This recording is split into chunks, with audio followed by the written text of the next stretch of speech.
नमस्कार, माझं नाव तृप्ती हेमंत शेवाळे। आज मी आली आहे बीड जिल्ह्यातल्या आष्टी जवळच्या मुगगाव गावात आणि आज इथे बघताय आपण झेंडूच्या प्लॉटवर आहोत आणि आपल्यासोबत आहेत शंकर भवर। तर चला विचारूया त्यांचा अनुभव काय आहे। सर, तुम्ही सांगा तुमचा झेंडूचा अनुभव तुमच्या। पहिले आपण याच्यात मक्याचे पीक घेतलं होतं आणि मक्याच्या पिकावर असं झेंडूची ग्रोथ होईल म्हणून असं वाटतच नव्हतं आम्हाला।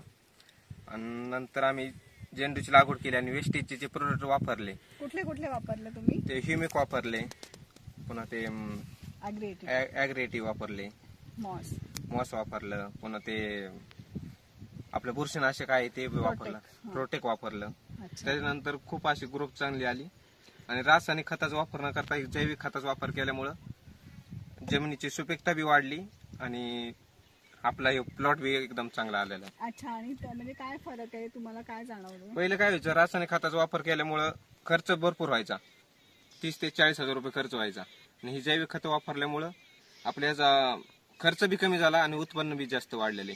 अच्छा, किती तोडे मिळाले? पहिले काय व्हायचे, रासायनिक खतामुळे 5 ते 6 तोडे व्हायचे आणि 7 किंवा 8 तोडे होते त्याचे। अच्छा, ओके। तर अच्छा, म्हणजे कमी खर्चात उत्पन्न जास्त वाढलेले। ओके, तुम्ही इतर शेतकऱ्यांना काय सांगाल? शेतकऱ्याला असं सांगू इच्छितो की या ॲग्रोवेस्टेजचे जे प्रोडक्ट आहेत ते खूप छान आहेत, रिझल्ट खूप चांगला आहे, सगळ्यांनी वापरावा असं सांगतो मी।